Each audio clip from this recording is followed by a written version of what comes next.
Well, good Tuesday evening, everybody. Welcome to the Chameleon Academy. This is the open office hours. And so this is the open question and answer session. You ask whatever you want to, and I answer it live. So if you're watching this as a replay, just know that you can come here and be here yourself Tuesday nights, 5 p.m. Pacific. And I'm here and the community is here. Now, if you want to hang out with the community, go to the Chameleon Academy live YouTube channel. That's where it's hopping. But I love my Instagram audience as well. And so we will be here. All right, let's see what's going on. Oh, hey, Rip to Lizzie gives me hearts. Oh, that's so sweet. Oh, hello, Adam. Adam from the Great White North. And let's see. James Cross said, Steve, are you hiding in the bathroom again so you can listen? Oh, Steve must be at work. Hello, Flick from Northern Ireland. Welcome. And Joe, hello. Tony, and I don't know if Tony's going to be going to Madagascar. Geraldine's there as well. There's my Madagascar crew right there. So, hello, Matthew. And Chameleons on Wheels. Hello. Eliza Ann has joined, and Joanne and Mikey. Oh, we have our Canadian contingent. Oh, the life is good when the Canadians are here. So, Mike Taitula. Oh my goodness. Hey, welcome. We got Mike Taitula on the Instagram channel. Hey, very good to see you. So, all right, everybody. Okay, I need to say I decided that I wanted to have some coffee, but I know that I've got a lot of people who keep track of the. You see, this is the way it goes, people. I've been doing this for over 3 years, and my audience has kind of gotten to know me. I can't hide anything from my audience at all, and if I'm too tired, they let me know about it. And they tell me to go rest and stuff. So I decided I wanted to have some coffee, but you know what happens when you drink coffee? You can't sleep, right? So I decided I got a shot glass, and that's all I'll have tonight. James taught me how to drink with the pinky up. Apparently he learned that in Paris when he spent time with the Parisians. That's right. James says, what's happening, Bill? You're not taking your vacations. Why would you? Okay. Yes, everybody, I am taking a vacation. It may have to start Thursday. I was supposed to do it this week, but yeah, I'm trying really hard. I'm not adding stuff to my plate. I just have to get stuff. Anyway, I got to tell you.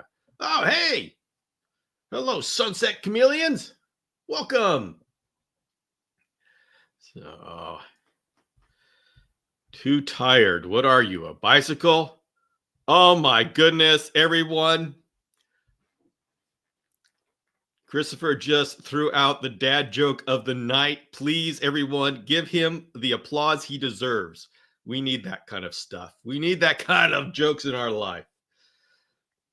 Mike Taitula says, I'm drinking 15-ounce coffee now at 8 p.m. Oh, all right. So I don't look as bad. Thank you very much, Mike. See, Mike, he takes one for the team. He's taken like the whole coffee, but like in Madagascar, I was talking about how, you know what? There's no mosquitoes here. I thought there'd be mosquitoes. You know, they were all feasting off of poor Mike Taitula. So he took the one for all of us. It's kind of funny. Oh, yeah, Mike, I don't know if you know, but there was another Annabelle. I think it was Annabelle this trip, the last trip for this year that I went on with my group. I was saying, yeah, once again, there's no mosquitoes. Annabelle raised her head and said, yeah, they were all eating me. Apparently there is one sacrificial person every trip that take the mosquitoes. And so Geraldine and Tony, I don't know what's going to happen in 2026. We'll see.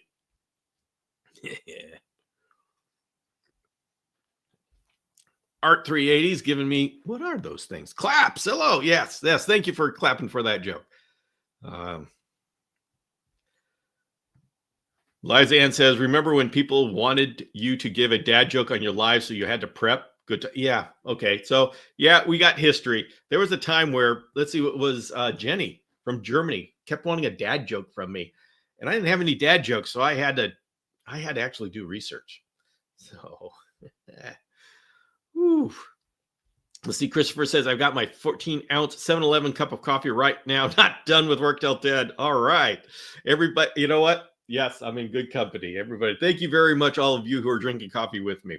And by the way, for anybody who is here and is saying, what the heck, I thought it was Chameleon Academy. It is Chameleon Academy. There's a lot of shenaniganing that goes on here. We've got kind of a community going on. We have our own lore, joking around. But if anybody, I want everybody, if anybody has a question about chameleons, just throw it in and I will magically turn into a question answer. That's right. But until then, I'm going to sit here with my big hair. I don't know why my hair has been doing this lately, but I got big hair. Somebody on my video, you know what? I make chameleon education videos. Someone says, some of this great hair. So you know what? Now we know what people appreciate on my videos. You know, I'll take it. I'll take it. Oh, let's see. Oh, Geraldine, I expect to attract all the mosquitoes in January. Oh, Geraldine is setting her, thinks she's going to be the land. Well, it may be Geraldine, but the mosquitoes decide. We don't elect. We don't choose. The mosquitoes decide. So we'll see. We'll see. And then Tony says, yeah, great. Yeah, Tony. Well, like I said, mosquitoes decide. Misty Mountain fans, Yvette's here. Yeah. Yvette is on her way. She dropped off some fans that are going to new home, and she dropped off a Shamrock Chameleon that's going to a new home. Ooh. Yeah. So let's see. Oh, Angela's got a question. Hold the presses, everybody. We actually have a chameleon question. And by the way, everybody, I did bring my book today. That means that you know the deal. If anybody throws out, if there is a lull in conversation and somebody throws out a page number, I read from that page number when we talk about that concept. Just so you know, at any time you could throw out a page number. I may not get to it. I've got to go to official questions first, but it's here. So I actually got a couple of questions here. We got a dimmer question here. I'll get to that one right after this one. It says, Bill, do you know anything about butterworms? They said they're a good treat, but I looked up for cams. They say they have been allergic. I was wondering, butterworms got a real bad rap because someone was irradiating them and they became poisonous and stuff like that. It was just a real mess. I think they figured that out, but I would say I've never used butterworms. I've used waxworms, and they're just going to be a fatty treat. If I were, I guess I'll be responsible and say get waxworms instead, because I don't know anything about butterworms. But that's the sitch, and that's the reason why everybody has this bad taste about butterworms. They poison some chameleons. Apparently, I haven't gone back and checked to make sure this isn't like an urban legend or something. But anyway, if something's got an urban legend around it, you got to check it out. Veromp says, hi, Bill, if I use a dimmer for my UVB light to lower the UVI, will that still be effective? Veron, just make sure that your light does allow you to put it down. I know that some of the new Arcadias have the dimmer switch. You can't, but for everybody, you just can't put a dimmer on any UVB lamp. Most UVB lamps throughout the history of UVB lamps, they haven't been able to be dimmed. Some of the new ones have been. So as long as I'm assuming that you are with a UVB lamp that can actually be dimmed, which is very reasonable because they exist. And I would say, will that still be effective? It doesn't matter what you do with the light. What it matters is what's the UV index that hits the chameleon. Right now, as far as we know, UV index of 3 is considered effective. We know it's been effective. We tested it inside and out to be effective for veiled chameleons and panther chameleons at the very least. And so we just kind of extrapolated for the rest of them. but it doesn't matter what you're doing in the lamp. All that matters is what's the UVI that hits where they are basking. As long as that's UV index of 3, it's going to work. As far as we, for all the testing we have done. Now, is UV index of 2, does that work? I don't know. We haven't tested it. It takes a lot to test it, and a number of people have to reproduce the results just so we know it's not just a quirk about one setup. So, it's a lot of work. Just because we say UV index of 3 doesn't mean that 2 won't work. We have tested at higher levels, and we've shown that, number one, it doesn't improve anything, and it can actually decrease effectiveness for various reasons that we have to figure out why that happened. Michael Nash did a study on it. So the study actually exists on that. So that's sometimes I make assumptions by the questions. If I didn't answer your question, go ahead and reword what the question is, and we'll continue talking. UVB is a very good thing for us to talk about. So Christopher says, maybe there's another, by the way, everybody, just so you know, his name is really Christopher, but he made a mistake on his YouTube handle, and he forgot the T. And so from then on, so since we started these, he's been Christopher, and he has embraced that. And he said, yeah, I like that. That's his chameleon name. After you've been in the community for a while, some people get chameleon names. His name is Christopher. We've got James 3. So, it happens. And like Eliza, her chameleon name is Eliza Ann. So it's just, see, this is the lore I'm talking about. Chameleon Academy lore. Still in the parking lot. Oh, no. And Steve told me not to feed butterworms because I almost did. Yeah, the thing with butterworms is they don't have any real nutritional value. And so we've never, in the community, there's never been a pressure or a motivation for us to reevaluate them as feeders. And so that's why we have this, we stick with the old, we don't like butterworms. We don't trust them. And there's just no reason for us to say, all right, let's unpack this and figure it out. So, Stephanie's here. Yeah. Yes, Stephanie, you have a very special guy coming your way. Adam says, your plant video last week helped me pick plants. Yeah, see everybody, my videos do work. Ordered over the weekend and they arrived today. Excellent. I'm glad to hear that. Oh, wait a minute. Oh, happy to know no Ficus benjamina here. Ha, with butter trees. Excellent. Thank you very much. Ha, James, in your face. Whoa. Tony's throwing out a number. 113. You know what that means? Everybody, you know what that means? That means that I've got to get this book. I wrote the book, Tiny Dragons. It's all about taking care of chameleon hatchlings.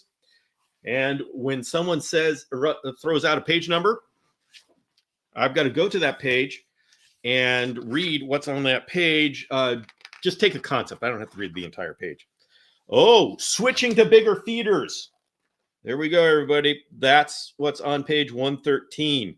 And look at that guy. Look at that little baby Jackson's taking down that adult cricket. What's going on, Bill? Why are you feeding something that big? I didn't try to. Somehow that cricket got in to the cage. I mean, I'm feeding a bunch of stuff, and I guess it was in the, I don't know. Somehow it got in the cage, and I was trying to find it and get it, because once they get in, they just run all over the place. So I wanted to get it, but the baby was going after it, and he snagged it before I could get that big cricket out of there. And I just watched this. I mean, look at that. It's as big as his head. He just scarfed that down. So yeah, chameleons, they'll eat a stuff that's way bigger than we think, and way bigger than I recommend feeding, because The thing is, food fights back, and the crickets, they can bite. Superworms, obviously, they bite. They'll bite us. So if it will bite and it has the chance at coming after the chameleon, it's going to defend itself. What the chameleon is relying on is that first bite, boom, when the tongue hits the food, stuns it, and then brings it back in, and that first bite, killing. If that first bite doesn't kill its food, then that food has a chance to fight back. Then it's the food's turn. Even though it's probably the bite is probably going to kill the food, if the food isn't dead immediately, it will try to bite back. So we don't want to feed things that are so big that it has the chance to fight back. We want it to be able to be killed with that first bite. That's why we say, between the eyes, the distance between the eyes, that's a good length for food. That's why it's safe. It's safe. And yeah, you can push. You can push and give your chameleon bigger and bigger stuff, but just be careful about it. Just know that and what I'm talking about, switching to bigger feeders, because as babies, we want to push them to grow. That's their job, is to grow. And if we just give them a bunch of little stuff, they don't grow as fast. You would think, okay, well, a lot of little stuff, doesn't that equal up to the same number of calories as the big stuff? I got to tell you, I don't have any evidence behind this. So I'm just going to tell you what I think, what I have felt, what I have experienced, and you can go ahead and argue about it however you want to. It just seems to me that the bigger the food, they grow faster when they get bigger food. And so you just got to get good at pushing it just a little bit more, And at this point, it's completely anecdotal. All right. But it's happened so often with me. I'm willing to put it down and say, okay, this is my experience. And I'm betting everybody, other people are going to experience that as well. So that is what the summary of what you'll see on page 113. And Matthew says, it is the best book. Totally think you should buy it. Thank you, Matthew. Yes, everybody. This is available on Amazon, by the way. Just go to Amazon, pick it up. And if you pick it up, please leave a review. Say I like it. And if you haven't seen this book, it's about taking care of hatchlings, chameleon hatchlings, but it's really a full book on chameleon husbandry. It's just through the lens of the babies. And the reason why I did that is because there was just this hole of knowledge in our community. And there was a lot of questions about it. So I wrote the book. Anyway, thank you very much, Tony, for your suggestion for page 113. Renee and Marcia are listening in the car. Yeah, love it. You couples listen together. Tony says, Bill, how often should we be cleaning the missing system? What's the best way to do it?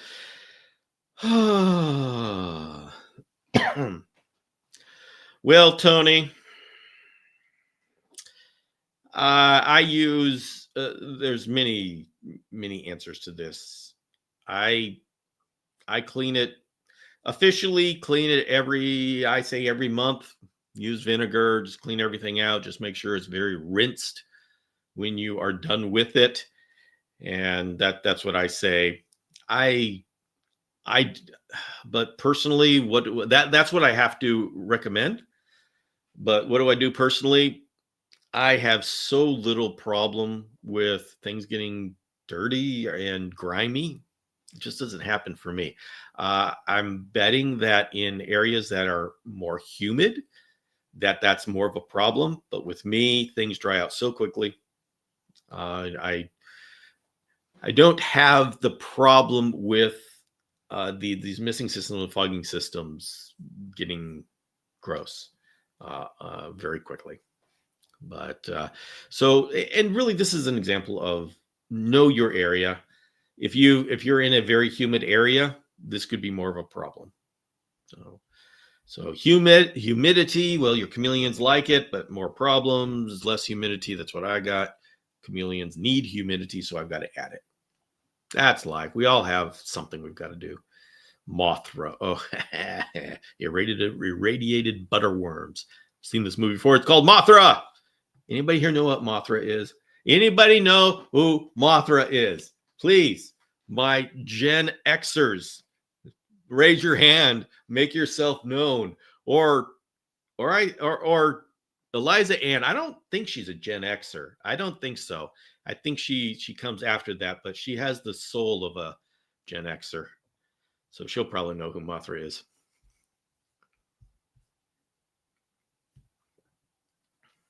Geraldine says, I don't know about the mosquitoes in Madagascar, but the mosquitoes in the Northeast USA definitely prefer me over my family and friends. Oh, boy. All right. Christopher says, UV index of 3, leave it be. Go past 4, they fall to the floor. Wow. Hey, we should have a book of chameleon nursery rhymes. We can do that. Ha. Oh, boy.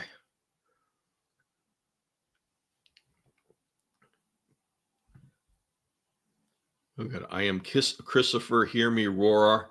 Makes me feel European. I don't know what that means, but go for it, man.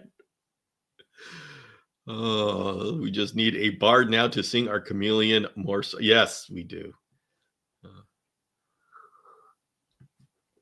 Victor says, some know, some don't, but my name is Victor. Thank you, Flick. Name is Victor. We can call him Victor. I'll probably call you Flick.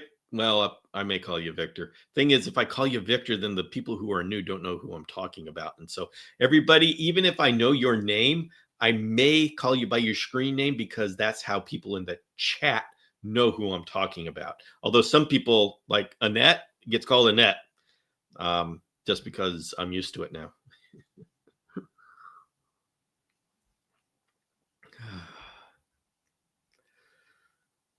Let's see. Verone says, my 3-month-old panther chameleon likes to screen surf, even if I had tried to take away her way to climb up. Should I be worried she can get burned from the heater? Yes, you should be worried, especially with a 3-month-old. If they are climbing over the screen and under the heat lamp, you've got to be very careful that the temperature at the screen is safe. This is a big problem with babies, and they can get burned very easily, and that little body cannot handle it like the adults can. So you're absolutely right to be careful. And so your mitigation strategies are to lift the bulb above. So it's like 2 inches, 3 inches, depending upon how strong the bulb is, above the top of the cage. And then have it on only for, say, 2 hours, whatever they need, and then turn it off. And that way, that's a way to mitigate the risk. Hey, Sean, we got Sean McNeely on the Instagram. So, all right, Sean, this is what happens the day before your show. This is the kind of shenaniganing that goes on. All right, everybody, Sean is now listening to what we say. So just be careful. Unless you want to make him think that we're talking about him behind our back, go ahead and say something. Because we all love Sean, and we love giving him a hard time. Let's see. Oh, Janet, Wild Horses, been feeding horses, listening and driving back home. Very good to have you here, Janet. And this is the best show to feed horses by. That's what I say. Janet says, I agree on bigger food. Yeah, well, Janet just raised up a handful of veiled chameleons. Yeah, and they are good for going for bigger food. They'll take down your finger. Sean McNeely says rent-free bill. Sean seems to be thrilled that I think about him. He thinks that is a badge of honor. So, Sean, yes, I do think about you, and so you are thought of.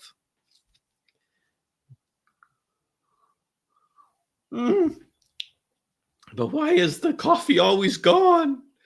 Oh, well. All right, so Tony and Geraldine are going to be competing for. I don't know if they're competing for who is liked most by the mosquito. I don't know who the winner and the loser is in this one. So, yeah. Now, although this time they may come after me. Who knows? Who knows? Oh, here's James. Let's see what he's saying. James is going to go against the grain. You know what that means? That means trouble. James says, "Well, I'm going to go against the grain." The frick? We have mutiny. I know everyone says it's wrong, but I use tongs to feed. How can we have that on my show? I grab the insect by the butt. That way my chameleon can get a headshot every time. All right, Mr. Cross. You're crossing the line with that one. And I'm just joking, of course, because I don't have anything against tongs.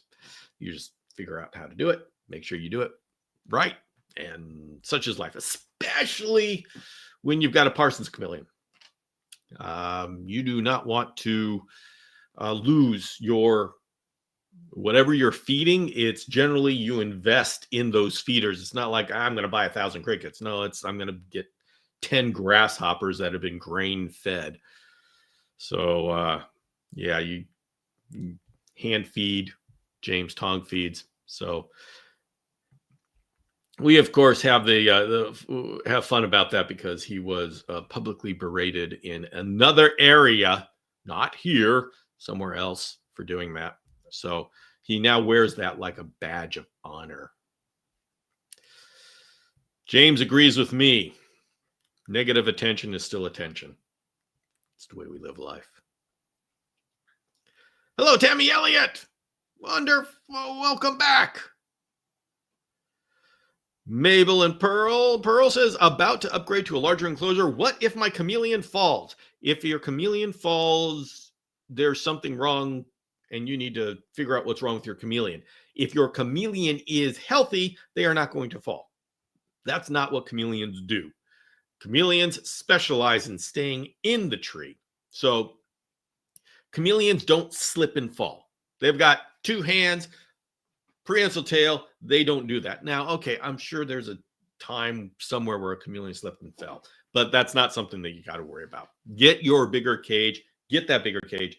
Absolutely worth it. Do not worry about them falling. If they do fall, it's because they've got MBD or something is wrong with them. And then, yes, there's something to worry about. But if they're healthy, don't worry about them falling. Give them the space.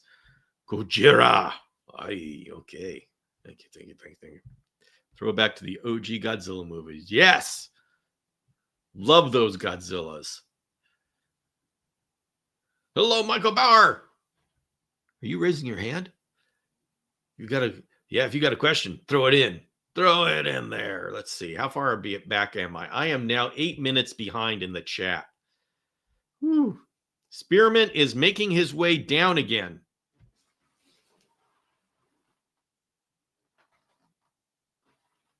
Is he? That guy, he eats all of my isopods. The heck? And for some reason, you notice, for some reason, when I sit here, he likes to come down. It's like I noticed in my videos when I'm sitting here and I am filming videos for the YouTube channel. By the way, we've got another one coming out tomorrow morning at 5 a.m. Pacific. Please be there for the chat and join us. I am going to have the rest of my coffee at 5 a.m. Pacific tomorrow morning. But for some reason, notice in that video, I think, yes, that video, I filmed it here. He comes down. He is down there in my video.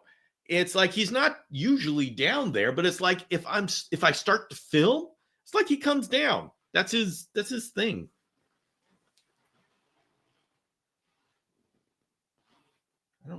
I don't see him. But you know, I don't know. I'm on the show. Spearmint, I can't be distracted by you. I got stuff to I've got a show to run, man. Come on. So How much time do carpets need their heat lamp on for? Tammy, that all depends on your ambient conditions.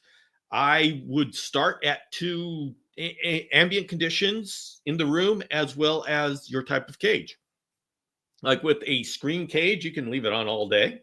If you've got a hybrid cage, then I would say leave it on for 2 hours and just use that as a starting point. Say I've got it on for 2 hours. If you've got a cold environment and your chameleon is still sitting there under the heat lamp, leave it on for 3 or 4.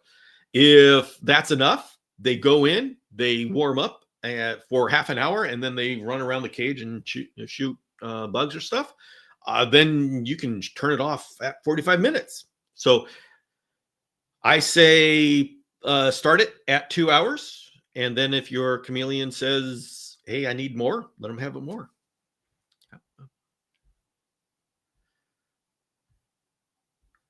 Oh, got an all glass terrarium with a fan to pull air. Heat during the day is around 75 and humidity 55, night 71, and humidity is. You may not need the heat lamp. I mean, those are nice temperatures. And a glass terrarium, I am going to guess that you only need it on for like half an hour in the morning. Not only do you only need it on for half an hour, you got to be careful that you don't have it on too long, because the glass terrarium is very good at holding in heat. That's the purpose. That's the advantage of going to a glass terrarium, is you can retain heat. So you got to be really careful about keeping your heat lamp on. I would say be cautious. Start with half an hour and monitor those temperatures. Make sure it doesn't stay on too long. But definitely with a glass enclosure, that's where you got to put the heat lamp on timer. You can't just keep it on all day like you can for a screen cage. So. If anyone recalls, one of the things holding me back from a Parsons was needing to find a loving home for my Tegu. He's going to be living with one of Eliza's coworkers' family. He's shipping tomorrow. Oh my goodness. Are we now getting another Parsons in the Chameleon Academy community? Oh my goodness, that would be incredible. Hey, Sean's here on YouTube. All right, everybody. Now you can give Sean a hard time in person. Everybody's wondering, why is everybody, new people are wondering, why is everybody picking on Sean? Because, have you met Sean? Hey, he runs a show on Wednesdays that I co-host, and it's a lot of I don't know what it's about. I think he often comes up with topics to talk about, and I probably am the disruptive force there. Anyway, we love Sean. We do very much. He's a favorite around here. That's why we give him a hard time.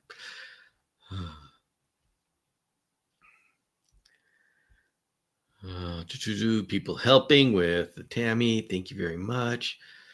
Angela says he did come down, probably talking about Spearmint, but he went back up. Okay. Well, okay. That's good. Yeah. He came down 8 minutes ago, Bill. Yeah, this is what happens. I get behind in the chat, everybody. Just accept it. Just understand that I am living in the past when it comes to the chat. So I'm going to be responding to the things you were talking about like 4 to 8 minutes ago. I am now 4 minutes behind in the chat. But that's why if you've got a question, don't think that I'm ignoring you. I just haven't gotten to you yet.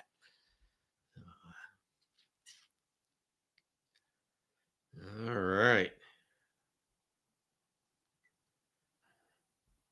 Tammy says we had our heat nano 40 watt. Okay, that's a good one for 2 hours, and she stays on her basket spot. So I upped it to 3. Perfect. That's exactly what you should do. You start off with a baseline. Everybody know these care guides that we put together. That is just the baseline. You put in the baseline, and then you say, hey, Chameleon, what are you doing? Show me what you need. If you need more heat, we'll give it. So halftime reminder to smash the like. Thank you, Wayne Beaties. That's right. All right, everybody. Halftime stretch. Hit the like button. Let the Instagram and YouTube know this is a great place to be. Stretch out. Shish boom ba. And then we're ready. We're ready to get back. Thank you very much, Wayne Beaties. Matterick says, what if she never leaves the heat lamp? Okay, we're talking about a chameleon that never leaves the heat lamp. Okay, now it's time to do a little interpretation. Why? And you got to figure out why they're not leaving the heat lamp. Is it just comfortable under the heat lamp? And if that's the case, all right, let them sit under the heat lamp. If they're happy colors, then I just say leave them under the heat lamp. If they start to gape, well, okay, that's too much. Sorry, heat lamp's going off. If they stay dark, it means that they're cold. Consider leaving it on longer, or maybe making it a little bit warmer. Just be very careful, because the problem is chameleons are trying to adjust to captivity, and they sometimes get confused, and then add on to that confusion that they are doing, we sometimes get confused as to what they're trying to communicate through all of that. And so we've got two layers of confusion going on, and we've got to be very, very careful how we interpret the signs that we see. So this comes from experience. And how do you get experience? Sorry, you just got to get experience. Sometimes I can explain it in a video, and sometimes it takes experience. Yeah. Cody's asking, what if they don't go under the heat lamp ever? Well, if they are showing no signs of needing to heat up, then all right. See, everybody, the heating, why do chameleons need a heat lamp? They just like to warm up in the morning so they can they get their body temperature up and they go about their business. Every chameleon species is going to need a different amount of heat. And the thing is, if they don't have to go under the heat lamp. It's okay if they don't get under the heat lamp. Some species won't. I mean, spearmint up there, shamrock chameleon, he don't want any heat lamp. Panthers, yeah. Fields, yeah. Jacksons, yeah. Shamrocks, no. And it's not that one species likes to bask and other species don't. It's every chameleon needs to get to a certain temperature range. That temperature range, that body temperature that they're comfortable at, may be different depending upon whether they're a warm, a lowland species, a highland species. They're all designed for their environment that they come from. And it's up to us to figure out what that is. Bye, Joanne. Oh, no. Glad you could drop by, Joanne.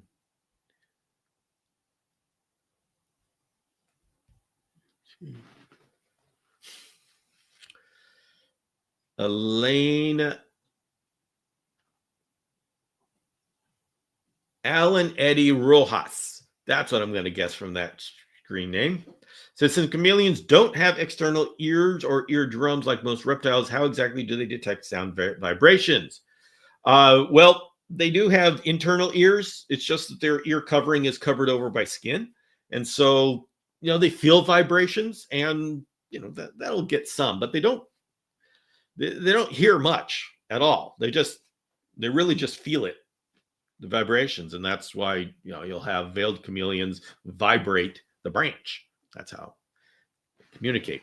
So they don't do much with that. So, okay. Bill, can you explain your sweater? Matthew, thank you very much for asking, Matthew. You are my best friend here. This is my Coccidia Crew Wanted poster. This is the for all of you parasite nerds. This is Coccidia. We have three main genera of Coccidia: the Isospora, the Emeria, the Coleoemeria, and this is what their oocysts look like under the microscope. And I did a nice, cute little wanted picture. And this is available. We have the course, Hunting Microscopic Chameleon Parasites, on the virtual campus, where it's a digital course that you can learn how to use a microscope, do fecals, and identify parasites. And Coccidia is a big one that we look for. So this is for all of my parasite nerds. These are actual photographs of the oocysts that I have taken. And they're sporulated and unsporulated. What does that mean? That's why you've got the courses to figure that out. And if I explained it right now, you'd be going, oh my gosh, where's this guy going with it? But if you want to know about parasites, go take the course. I have this big, long video on the life cycle of coccidia. And if anybody is interested in getting a shirt of them for themselves, go to chameleonacademy.com and just scroll down until it says there's a little merch thing. And you can click on that and you can get one of these for yourself. Great party icebreaker. What the heck is that? Well, let me tell you about the life cycle of coccidia. Wow, that's great. You must be intelligent. That's right. And you can tell the all right, everybody, here's the little bit of trivia. Why do we have no picture of the unsporulated coleomeria? What? The reason why is because it sporulates in the gallbladder and liver. That's why it's coleomeria instead of emeria. And so if you are doing your fecal checks, then you're not going to see you'll never see the unsporulated version, because it doesn't all these other guys, they come out unsporulated, which means, and sporulation is a development cycle. That's all it means. So these guys come out unsporulated, so you only have one of these cytoplasmic masses, and then they break up into these other like 2 or 4 cytoplasmic masses, and but they do that on the outside. This guy does it on the inside, and so that is why there's no picture available. Ooh, that's very cool. Now, you're going to say, you know what, that coleomeria and the emeria, they kind of look alike. How do you know which one's which? Well, I know that this one is coleomeria because I got it off of a necropsy. I actually cut open the liver of a chameleon that died, and I found this coccidia inside the liver, and so I know it was coleomeria. See, that's the way you do it. Yeah, you got me all excited about coccidia. That's just and it's one of the things that gets me fired up. I need to join, but I do not have the time. Oh, Matthew, you need to join. Besides, you know what? Every one of the lessons is just a couple of minutes. Some of them are a little bit longer, but you do it at your own pace. You do a lesson a day. That's all you need. Do it a lesson a day. That's like what, 7 minutes a day. You know, don't want to be your teacher's pet. You can go ahead and be teacher's pet, but you're cool with your shirt. Thanks for your explanation. Okay, yeah, that's right. That's right. Go out there. Status symbol. My coccidia shirt. I love it. But you know what? What really disappoints me? You know what really disappoints me? Is I have yet to have somebody say, why is there no photo available for the coleomeria unsporulated? Nobody's ever asked me that, and I was just waiting for that. One day, I'm going to be wearing this in public, and someone's going to ask me that question. I'm going to have my answer ready, but it hasn't happened yet. Tell you.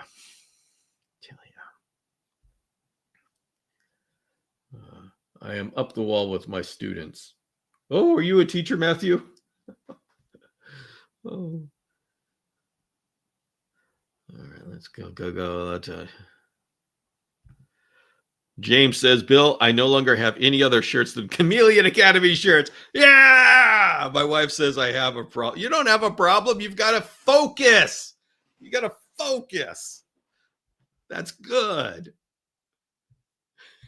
kind of like concert shirts in the 80s. Well, the thing is, if you go to that merch shop, like, we got stuff more than just the Chameleon Academy logo. We've got lore, and like, we've got this parasite shirt. We've got this the Illuminati shirt. We've got the Fogfather shirt. We've got all sorts of fun stuff. So it's not just like boring logo stuff. We got a great logo shirt as well, but there's so much more that once you're part of this community, we've got all this fun stuff going on.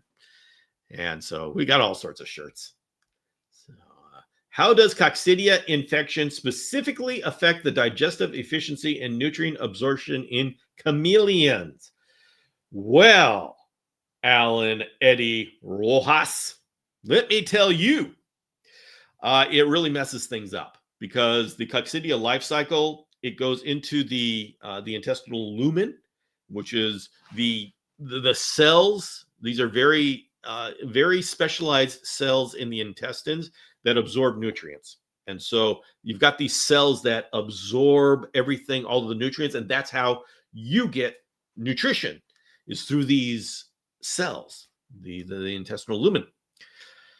The thing is, the coccidia says, yeah, I like that. And so what it does is the oocysts come into your intestines and then they break apart.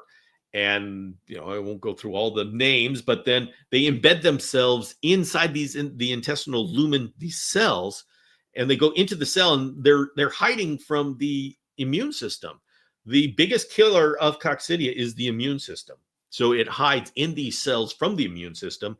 And it's got all the nutrients coming in and it replicates inside the cell until it just bursts out of the cell. So when you have a coccidia infection, it destroys the cells that are absorbing nutrition. So that's a huge thing. And the thing is, every one of these little coccidia swimmers goes into a cell and then reproduces. It explodes out of that cell, and all of these other swimmers are now going to other cells. And so it's like you've got this exponential destruction going on. So that's the real problem. It just is destroying the cell walls that absorb nutrition. Now those cells will grow back, but it takes time. So this is another reason why your chameleon, if it's got a raging coccidia infection, is going to be weakened, because they've got the food going through, but they're not able to absorb it. So yeah. Now the thing about coccidia is it is let's see. Girlfriend wants to know if Chameleon Academy exclusively ships in the States or Canada and Mexico. Oh, they should ship in Canada and Mexico too. The shirts will ship there. I've got this company that prints them and will ship them. So they will ship outside of the United States. So just go to chameleonacademy.com. Scroll down a little bit until you find the little merch shop thing. Click on that, and you will go there, and it'll give you all the details.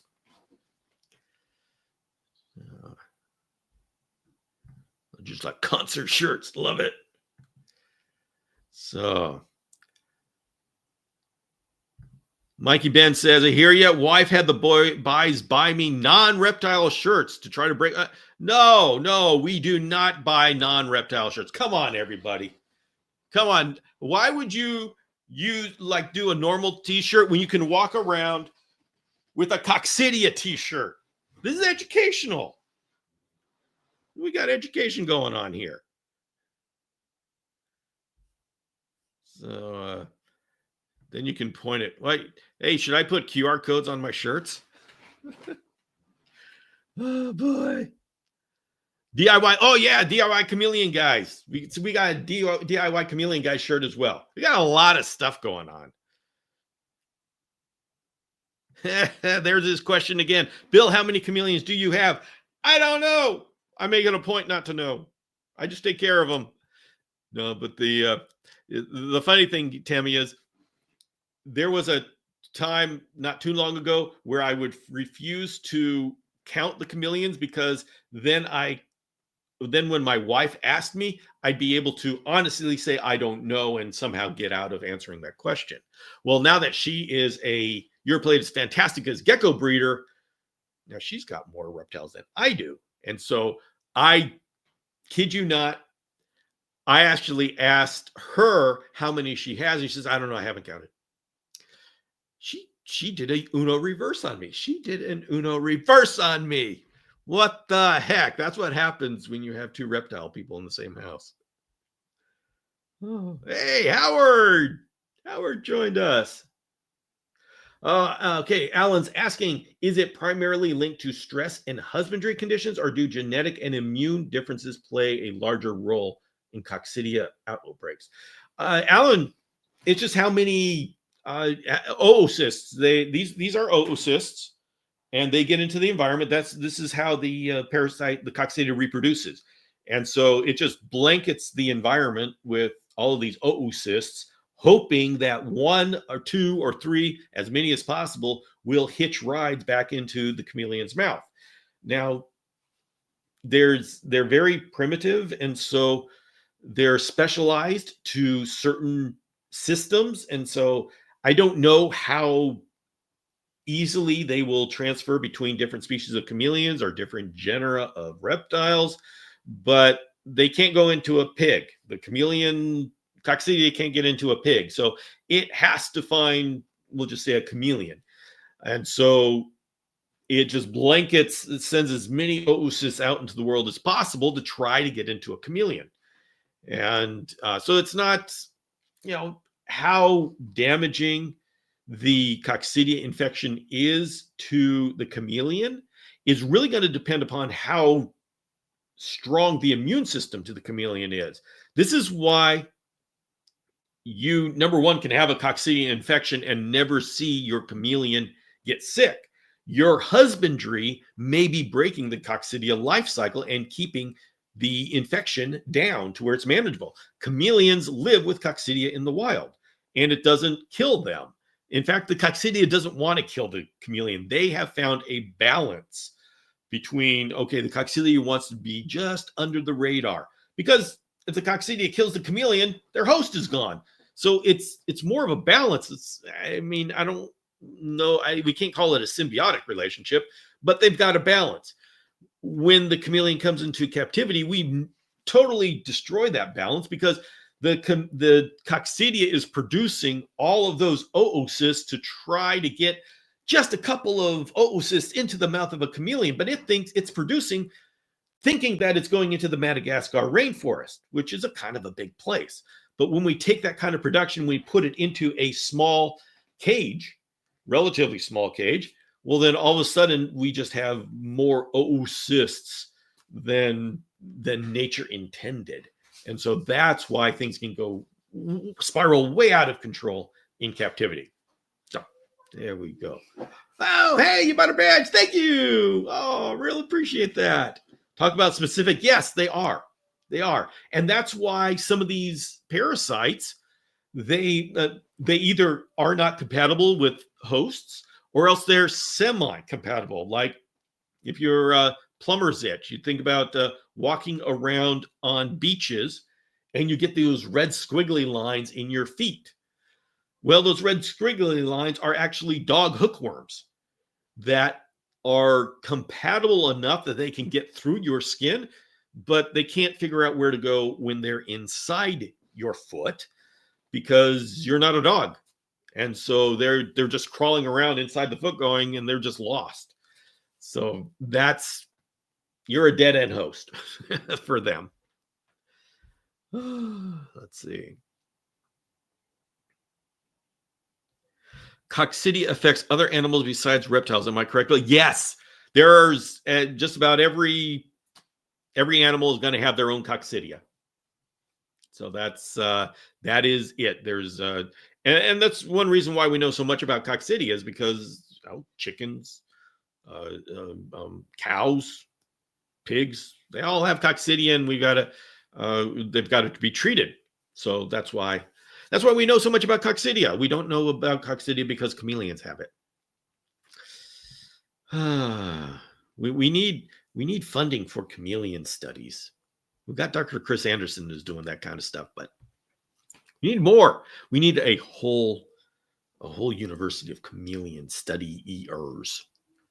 So, sorry, typed looks wrong. Yeah, well, I speak autocorrect. Coccidia effects. Yeah, I knew it was coccidia. Oh, yes. All right. Hey, Ben. Very good to see you. We do need more funding. That's right. Let's get everybody. We'll get a bunch of funding. So, Howard says, getting ready for Madagascar. Yes, I'm getting ready for Madagascar. I'm very excited about going.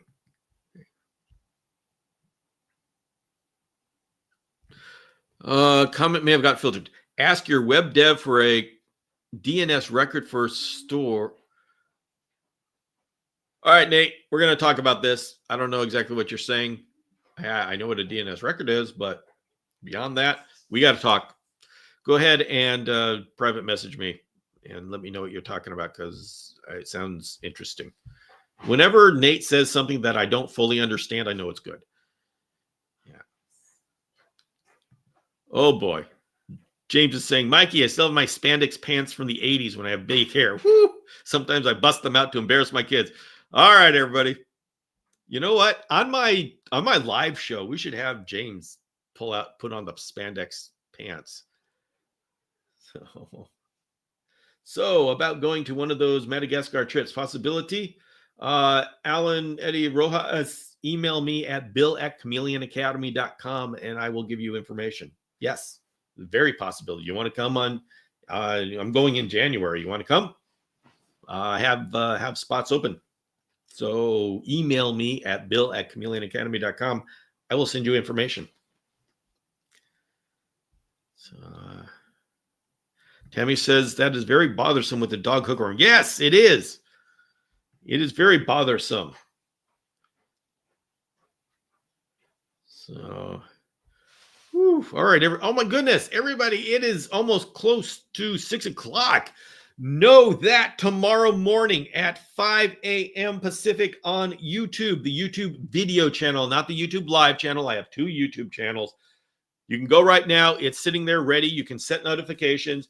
Our video on the Chameleon journey is going to launch tomorrow at 5 a.m. Pacific. I'm going to be there. A number of us are going to be there with our coffees. I'm going to actually have a mug. There is a live chat. It's a premiere. So there's a live chat with the first showing only at 5 a.m. Pacific, not video, just chat. And once the video is over, the chat disappears, never to be seen again. And so it's just our fun way of getting together and starting the day with Chameleon goodness and starting the day together. It's, you know what's special here? We all love chameleons, but it's a community. We're a community. Take care of each other. We enjoy spending time with each other. And that's what's fun. We spend time from around the world. We get together and spend time together. So it's special. And, this is a chameleon question and answer session. How much did I talk about chameleons? A little bit.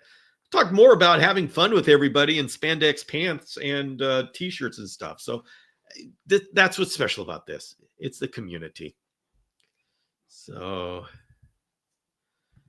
James says, I'm going to be there. Marsha's going to be there. Mikey will be there. Eliza and will be there. Yes. A lot of the core group is there. Oh, Eric says he's going to be there. Yeah. Work's gonna get in the way. Oh man, that darn work. Let's see, Matthew says, Bill, I have a worry in Spain. They are now saying that veils are illegal. Can you check for me? I would not be the best place to check. Oh no, that sounds. I don't know. That's very interesting. I want to. I will look into that, but I would not be the best source for that information. Oh no, that's not good. Oh, Adam's going to be there. Oh, Flick's going to, yes, Victor's going to be there. We'll love it. And the reason why we love it when Victor is there is because he's in Northern Ireland. So we get really excited when Leander from Denmark, Victor from North Ireland, Kazukuza from Japan. It's really cool when we have people from around the world join us. That's why we all get excited about these particular people. So, Ben says, I'll be there. I drink tea. All right. That's okay, man. That's okay. Everybody. Oh, good night, Stephanie. Everybody, have a good night's sleep. I will see you tomorrow morning at 5 a.m. Pacific time. That's, you people on the East Coast, you get 8 a.m. You get to sleep in a couple more hours, but we'll be there. And then if you want to do another crazy live show like this, find the Reptile Show Reporter on YouTube. So, all right, everybody. I guess that's it. I don't know. It went so quickly. It was wonderful spending the evening with you. All right. I'll see you tomorrow morning. Bye all.